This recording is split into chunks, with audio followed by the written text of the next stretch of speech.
दोस्तों, क्या आपने कभी सोचा है कि किस कारण से कुछ लोगों की मृत्यु बहुत कम उम्र में ही हो जाती है, जबकि कुछ लोग बहुत लंबे समय तक जीते हैं? गरुड़ पुराण में अकाल मृत्यु के विषय में क्या कहा गया है और क्या अकाल मृत्यु के बाद आत्मा को सभी कष्टों से मुक्ति मिल जाती है? अकाल मृत्यु के बाद आत्मा कहाँ जाती है, उसके साथ क्या क्या होता है, किन कारणों से अकाल मृत्यु का योग बनता है और हिंदू धर्म ग्रंथों में अकाल मृत्यु से बचने के क्या उपाय बताए गए हैं? आज की इस वीडियो में अकाल मृत्यु से जुड़े इन्हीं सब प्रश्नों के उत्तर जानेंगे। दोस्तों, वीडियो शुरू करने से पहले एक छोटा सा अनुरोध है कि कमेंट में जय श्री नारायण लिखकर परमात्मा को अपना आभार व्यक्त करें। दोस्तों, प्रत्येक व्यक्ति को परमात्मा की ओर से एक निश्चित आयु मिली हुई है। पूर्व जन्म के कर्मों के कारण यदि व्यक्ति कम उम्र में ही हत्या, आत्महत्या, दुर्घटना या रोग से मृत्यु को प्राप्त होता है तो उसे अकाल मृत्यु कहते हैं। दोस्तों, इंसान के जन्म से लेकर मृत्यु को प्राप्त होने तक और फिर मृत्यु के बाद उस आत्मा का स्वर्ग या नरक में जाने के बाद पुनः जीवन प्राप्त करने की प्रक्रिया को हिंदू धर्म शास्त्रों में 7 चरणों में बांटा गया है। इसका अर्थ यह हुआ कि जो आत्मा एक बार शरीर धारण करती है उसे दूसरा शरीर प्राप्त करने से पहले इन 7 चरणों से गुजरना पड़ता है। इसी को जीवन चक्र कहते हैं। दोस्तों, वो आत्माएं जो इन 7 चरणों को पूरा नहीं कर पाती, बहुत कष्ट पाती है। अकाल मृत्यु को प्राप्त होने से यह क्रम बिगड़ जाता है। जिन व्यक्तियों की मृत्यु प्राकृतिक कारणों से होती है उनकी आत्मा भटकती नहीं है और नियमानुसार उनके जीवन के 7 चरण पूरे हो चुके होते हैं। लेकिन जिन लोगों की अकाल मृत्यु, दुर्घटना, आत्महत्या या अन्य कारणों से होती है वो चक्र को पूरा नहीं कर पाते, जिस कारण उनकी आत्मा बीच में ही रह जाती है। दोस्तों, गरुड़ पुराण में अकाल मृत्यु के बाद आत्मा का क्या होता है, इसका विस्तार से वर्णन किया गया है। अकाल मृत्यु तो कई तरह से हो सकती है, परंतु क्या आपने कभी सोचा है कि आखिर जो लोग मानसिक बीमारियों और तनाव के कारण अपने हाथों से ही अपने प्राण ले लेते हैं, क्या मरने के बाद उनको सुकून मिल पाता है? आत्महत्या को गरुड़ पुराण और अन्य धर्म शास्त्रों में निंदनीय माना गया है, क्योंकि धर्म शास्त्रों के अनुसार कई योनियों के बाद जाकर दुर्लभ मानव जीवन मिलता है। ऐसे में उसे व्यर्थ गवा देना मूर्खता और अपराध है। हिंदू वैदिक ग्रंथों में आत्मघाती मनुष्यों के बारे में इस श्लोक में स्पष्ट कहा गया है। असूर्या नाम ते लोका अंधेन तम सावृता तास्ते प्रेत्यानि भक्षांति ये के छात्म हनो जना। अर्थात आत्महत्या करने वाले मनुष्य मृत्यु के बाद अज्ञान और अंधकार से परिपूर्ण सूर्य के प्रकाश से ही असूर्य नामक लोक को जाते हैं। जो व्यक्ति आत्महत्या करता है उसकी आत्मा को चारों ओर अंधेरा ही दिखाई देता है तथा वह आत्मा मृत्यु लोक में ही भटकती रहती है और अनेकों कष्ट पाती है। गरुड़ पुराण में इस प्रेत योनि में मिलने वाले कष्टों के बारे में लिखा है कि उसे प्यास तो लगती है पर पानी पी नहीं पाता, भोजन तो सामने रहता है पर वह खा नहीं पाता, हमेशा ही भूख और प्यास से व्याकुल रहता है। ना ही उसे स्वर्ग या नरक में जाने को मिलता है और ना ही उसे किसी योनि में जन्म मिलता है। ऐसी प्रेत आत्मा अनिश्चित काल तक ऐसे ही भटकती और कष्ट पाती रहती है।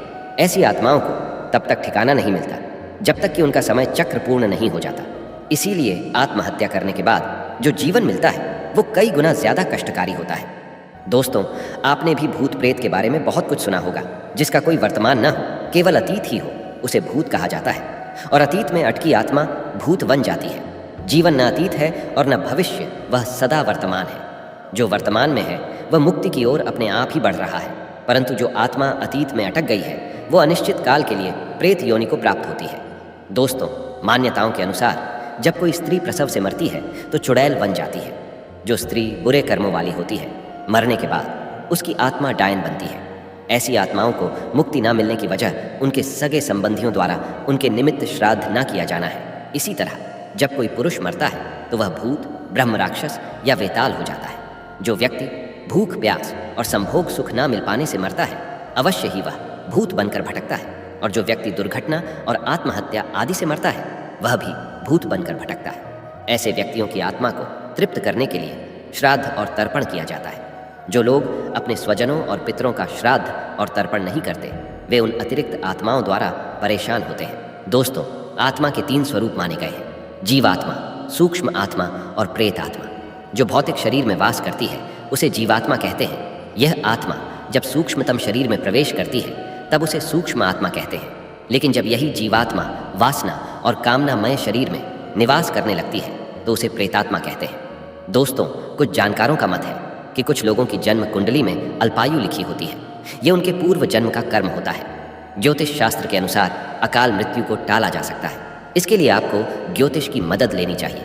चलिए जानते हैं उन ज्योतिष शास्त्र के उपायों को जिनसे अकाल मृत्यु को टाला जा सकता है।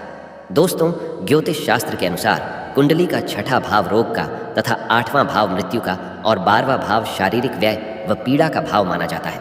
यदि किसी व्यक्ति की जन्म कुंडली के लग्न में मंगल हो और उस पर सूर्य या शनि की दृष्टि हो तो उस व्यक्ति की मृत्यु किसी दुर्घटना में होने की आशंका अधिक रहती है। दोस्तों, अकाल मृत्यु से बचने का उपाय भी हमारे धार्मिक ग्रंथों में बताया गया है। यदि किसी जातक की कुंडली में अकाल मृत्यु का योग होता है तो उस व्यक्ति को भगवान शिव की पूजा करनी चाहिए। शिव जी की पूजा करने से अकाल मृत्यु से छुटकारा मिलता है। वहीं अकाल मृत्यु का भय हो तो जातक को जल में तिल और शहद मिलाकर हर सोमवार को भगवान शिव का अभिषेक करना चाहिए। इसी के साथ ही महामृत्युंजय मंत्र और ओम नमः शिवाय मंत्र का जप करना चाहिए। यह सारे उपाय व्यक्ति को पूर्ण श्रद्धा एवं आस्था से करना चाहिए, अन्यथा इन उपायों का कोई फल नहीं मिलता। यदि किसी व्यक्ति को अकाल मृत्यु का भय हो तो उसको मंगलवार और शनिवार को काले तिल और जौ के आटे को तेल में गूंथकर एक मोटी रोटी पका लेना चाहिए। उसके बाद गुड़ और तेल में वह रोटी मिलाकर जिस भी व्यक्ति को अकाल मृत्यु की आशंका हो उसके सिर से 7 बार उस रोटी को उतारकर उसे भैंस को खिला देना चाहिए। दोस्तों, भैंसा यमराज का वाहन है। ऐसा माना जाता है कि इससे अकाल मृत्यु का भय खत्म हो जाता है।